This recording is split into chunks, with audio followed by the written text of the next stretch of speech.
Hi everybody, today we're going to take a look at an autographed photo. This is not one that I obtained in person or had a friend of mine obtain for me. This photo of Billie Lourd I picked up online. And yes, that's not necessarily the normal way I get autographed photos anymore.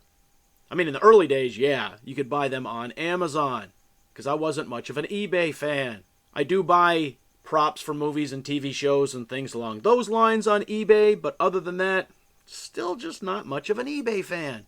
I'm kind of a fan of Billie Lourd. The first thing I remember seeing her in was a few of the seasons from American Horror Story.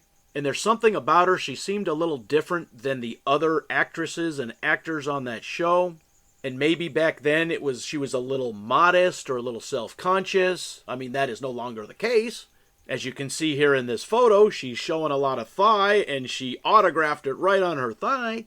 But over the years, and it really hasn't been a lot of years, but over the years, even in American Horror Story, she has really come into her own, and she plays some really good characters. Her best character is Chanel number 3 from the TV show Scream Queens. And really, Billie Lourd was not somebody who I was aware of. When I saw her in that episode, or that first episode I saw her in American Horror Story, I had to look her up. Who the heck is this? And then I said, I know who she is.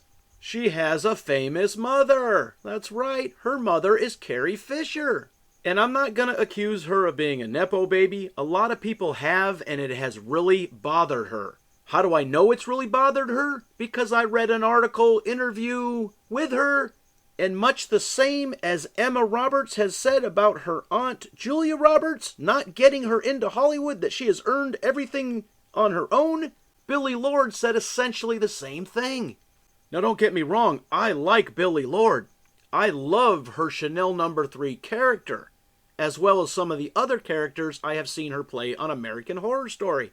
But not only did her mother, Carrie Fisher, get her foot in the door, but remember in that Star Wars movie, when she didn't get a role, they specifically wrote a role for her so she could be in the same movie as her mother.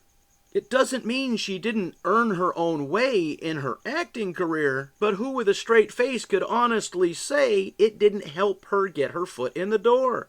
You have a director looking at all these actresses' headshots and photos. This one looks good, this one looks good. Oh, it says right here, her mother is a famous actress, Carrie Fisher. Hey, we'll bring this one in to read. Kind of like I'm sure was said about Emma Roberts. Hey, remember Julia Roberts had her niece on set? What was her name? We need to look her up and consider her for this part. As far as I'm concerned, there's nothing wrong with how you get your foot in the door. It's what you do once you're inside the door. And what Billie Lourd has done in that TV show Scream Queens, really, it is great. But come on, don't deny the past. You can ignore it, you can move on, but don't flat out deny it. If you're not going to embrace it, just ignore it. Okay, are you a fan of Billie Lourd? Did you know who she is? Go check out Scream Queens if you're not familiar with her work. Yes, she's been in a couple of the Star Wars movies. We already talked about how she got those roles. But the roles she played in American Horror Story and that other show, American Horror Stories, that was great. But the pinnacle of her career, as far as I'm concerned, is Chanel number 3 in the TV show Scream Queens. So now that you know who Billie Lourd is, go check her out on the Google machine, on the interwebs, and leave your comments in the comment section. And as always, thanks for watching.